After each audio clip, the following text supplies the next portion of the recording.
Sunday morning in Jackson, Missouri. Out here at the Jackson Cemetery with my puppy. And it's one of my favorite projects. This stone right here. I may or may not know who disturbed the ground at the front of this stone last week, about 5 a.m. Trying to figure something out. This stone of Sidney G. Peterson, in memory of, has several flags on it, which made me think it was a military stone, which always interests me because here in Jackson, Missouri, we were at the liminal point of the Civil War for the state of Missouri. There are Confederates buried here, there are Union men buried here, and all of their families. This young man here happened to be in the Union Cavalry as a corporal who guarded the various forts. There was 4 or 5 of them in Cape Girardeau, Missouri at the time of the Civil War, and he was one of the soldiers that patrolled, guarded, hopefully didn't do atrocities in the community, but he was part of the Union force. Over here at the entrance is Colonel Jeffers of the Confederacy, and he had a different role as Confederate cavalry. So, and that's the way it goes throughout this cemetery. There's a mixing of military stones. The interesting thing about this one for me is that he is not on the cemetery rosters. He's not in the U.S. Census for Cape Girardeau County. There's no paper record I can find for him. And unfortunately, his stone is sunk into cement underneath, which covers up his date of birth and date of death, which makes it even harder. So I'm spending time in the U.S. Census in a circle all the way around Cape Girardeau trying to locate Sidney G. Peterson to find out where he came from, what his family was, and why he was planted here with no record.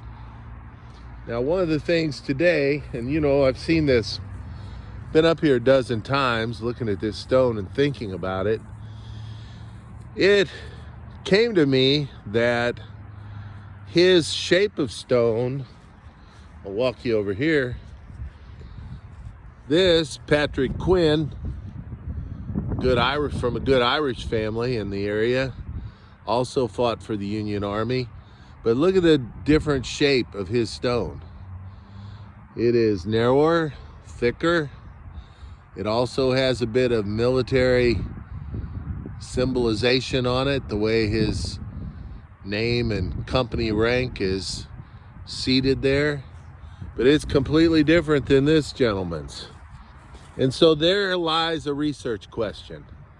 Why are there different stones? Are they different dates? Or did the family have anything to do with this? I doubt that some of these families had any money to put up a stone. So who put up the stone and why?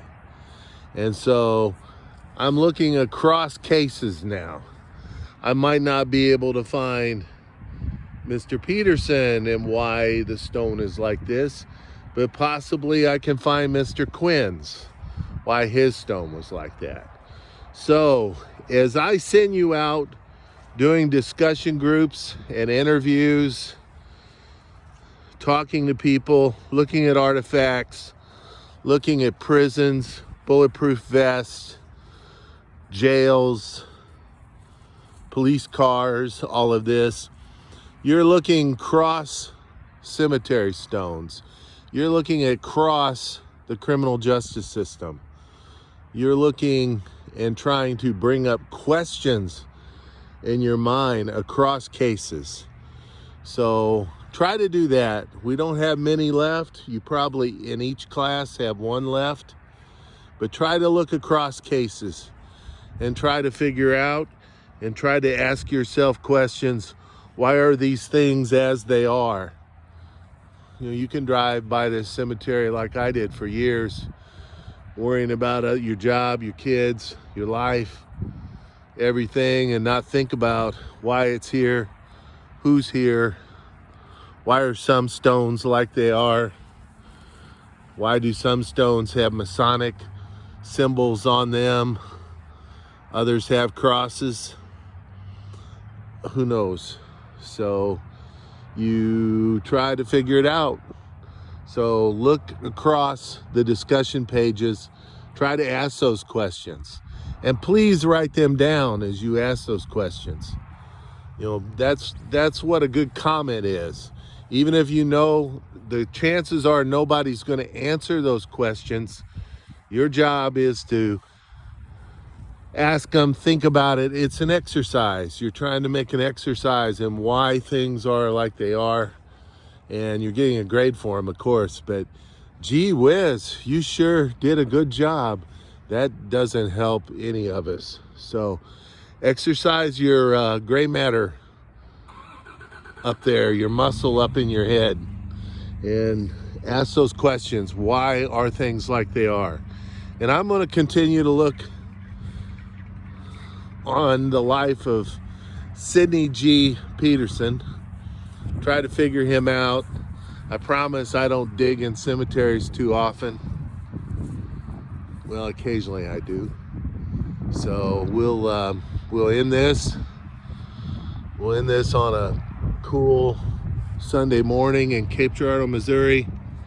The cemetery is neighbors with the high school, which is right across the street. So, which happens to be on Highway 61, where after the Battle of Cape Girardeau, the Union fought the Confederacy all the way down that road where you see those cars running there to about 5 miles further west, and then fought the retreated Confederacy all the way to the Arkansas River at the southernmost point of Missouri, where the Confederacy whipped their butts on the Arkansas River. So that's the way it goes. Fates change, who's in power changes, which kind of goes to the moment today, but I stay out of the modern moment and try to stay in the past mostly. It's a lot safer and I'll probably live longer. But that is Highway 61, and I picture the Confederacy dragging their wounded, their cannons, and the Union chasing them all the way back to Arkansas. That's it. Have a good morning.